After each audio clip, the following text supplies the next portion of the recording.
কবুল হবে না, কবুল হবে না। জুমার নামাজ পড়ে শুধু সপ্তাহের পুরো নামাজ ছেড়ে দেয়, এরকম লোক নাই বলে আমরা এটা করব, আমরা এটা করব। জুমাই আপনার কবুল হবে, আপনার কবুল হবে। এক ওয়াক্ত নামাজ ছেড়ে দিয়েছেন, কাফেরের খাতায় নাম উঠে গেছে। চার ইমামের তিন নাম বলেছেন, যারা এক ওয়াক্ত নামাজ ইচ্ছা করে ছেড়ে যায় কালেমা পড়ার পরে তাকে হত্যা করে ফেলে, হত্যা করে ফেলে। আর ইমাম আবু হানিফা নামে আযম বলছেন না, আসজুদুহু ফিজান হিম, ফিজান হিম, ফিজান until the regular in the prayer, নামাজ রেগুলার হওয়া পর্যন্ত তাকে জেলখানায় আটকিয়ে রাখে। এটা বলেছেন ইমাম আযম আবু হানিফা রাহমাতুল্লাহি আলাইহি। আর আমাদের কিছু কিছু ভাই, অবশ্য ওদের দোষ নাই, ওনাদের নেত্রী বলতেন, বুখারী শরীফের মধ্যে আছে লাকুম দীনুকুম ওয়ালিয়া দীন। কোথায় আছে? কোথায় আছে? কোথায়? কোথায়? আরে তুমি না জানো, ওই মূর্খটা জানতো, মূর্খটা জানতো। কয় হুজুররা এত ঠেলাঠেলি করে নামাজ নিয়ে, আল্লাহ বলছে লা ইকরাহা ফিদ্দীন, দ্বীনের ব্যাপারে কোনো ঠেলাঠেলি নেই। কাফেরদেরকে বলা হয়েছে। আপনি কোনো হিন্দু ভাইকে বলতে পারবেন না, ভাই তুমি নামাজ পড়তে হবে না। আপনি কোনো খ্রিস্টানকে জোর করতে পারবেন না, ঠিক না ভাই? কিন্তু যে কালেমা পড়েছে, ও যদি নামাজ না পড়ে ওকে হত্যা করার অনুমতি দেওয়া হয়। কালেমা পড়া মানেই হলো আপনাকে পুরা কোরআন মানতে হবে, ঠিক না ভাই? যেমন বিয়ের আসরে ছেলেরা কি বলে, জোরে বলেন, কবুল মানে কি? কবুল মানে কি? কবুল মানে এই মেয়ের খাওয়া দাওয়া কবুল, এই মেয়ের স্নোয়াল তার জীবনে যা লাগবে সব কবুল, এই মেয়ে যতবার অসুস্থ হবে তার চিকিৎসা কবুল, যা কিছু দরকার সব কি? সব কবুল। এখন বিয়ের এক সপ্তাহ পরে আপনার কাছে বললো আমার জন্য একটা ক্রিম নিয়ে আসো, আপনি বলবেন আমি কবুল কইছি, ক্রিম আনছি না, বিয়ে কি থাকবে? লা ইলাহা ইল্লাল্লাহ মানে হলো 30 পারা কোরআন কবুল করেছি, ঠিক না ঠিক? লা ইলাহা মুহাম্মাদুর। এখন আপনার দায়িত্ব নিয়েছে, আরো জোরে। এটা যারা পড়বে তারা জান্নাতি হয়ে যাবে। মান ক্বালা লা ইলাহা ইল্লাল্লাহ দাখালাল জান্নাহ। এটা যারা পড়বে তারা জান্নাত পাবে, তারা জান্নাত পাবে। আরো আস্তে করে সুবহানাল্লাহ। একজন লোককে আল্লাহ রাব্বুল আলামিন নিয়ে আসলেন, এনে বললেন তোমার কি আমল আছে? রাসূল বলছেন সাল্লাল্লাহু আলাইহি ওয়াসাল্লাম সহিহ বর্ণনায়, কি আমল তুমি করেছো? বলছে আল্লাহ 99টা গুনার খাতা, আর কোন আমল দিয়ে আমি পার পাওয়ার কোনো উপায় নাই। আল্লাহ বলবেন হ্যাঁ, তুমি মনে করো তোমার একটা ছোট্ট আমল আছে, যেই আমলটা এই 99 খাতার চেয়ে বেশি হয়ে যাবে। কত বড় খাতা, চোখের দৃষ্টি যত দূর যায় এত দূর তার আমলের খাতা 99টা। কয়টা? সবগুলোতে গুনাহ, গুনাহ। এখন আল্লাহ বলছেন মনে করো, লোকটা মনে করতে পারলো না। আল্লাহ বললেন এই ছোট্ট একটা জায়গাতে তোমার একটা আমল আছে, সেই আমলটা এক পাল্লায় দেয়া হলো, 99টা খাতা এক পাল্লায় দেয়া হলো। ওই ছোট্ট আমলটা এত জোরে নিচে নেমে গেল, 99টা খাতা উপরে উঠে গেল। ওই আমলটাই ছিল লা ইলাহা মুহাম্মাদুর। শিরক করা যাবে, শিরক করা যাবে।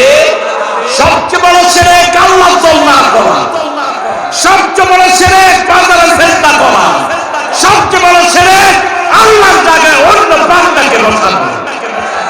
আইনদার মালিক কে? জোরে বলে।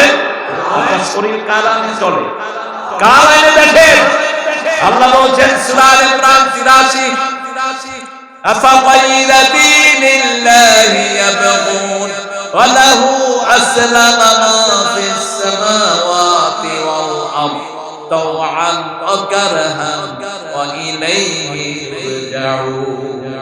কিভাবে তোমরা ইসলাম ছাড়া অন্য কিছু গ্রহণ করতে চাও? ইচ্ছায় অনিচ্ছায় আকাশে জমিনে যা কিছু আছে সবাই হুকুম মানে কার? আরো জোরে বলেন। এই চোখ হুকুম মানে কার? হাত মানে কার? তা আপনি কেন আল্লাহর অবাধ্য হন? একটু ছোট্ট স্বাধীনতা দিয়েছেন, মাহফিলেও আসতে পারেন, সিনেমাতেও যেতে পারেন। বহু ভাই টেলিভিশনের সামনে বসে আছে, ঠিক না ঠিক? বহু ছেলে মোবাইল দেখতেছে, কিন্তু আপনার লাখো লাখো মানুষ আল্লাহর কোরআনের বাগানে এসে হাজির হয়েছেন।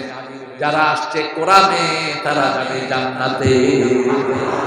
আল্লাহ কবুল করুন। জান্নাতে যেতে চান তো? আরো জোরে বলেন, জান্নাতে যাওয়ার প্রথম শর্ত কি বলেন? না না, প্রথম শর্ত লা ইলাহা, শিরক করা যাবে? শিরক নাই যেখানে জান্নাত আছে, শিরক আছে যেখানে জান্নাত নাই সেখানে। এরপরে কালেমার পরে দ্বিতীয়টা হলো নামাজ। দ্বিতীয়টা কি? কয় ওয়াক্ত? আরো জোরে বলেন, কোথায় পড়বে? ঠিক আছে তো? মসজিদে ঠেলাঠেলি করেন না, মারামারি করেন না, মসজিদ থেকে মুসল্লি কমায়েন না, মুসল্লি ভরান মসজিদে।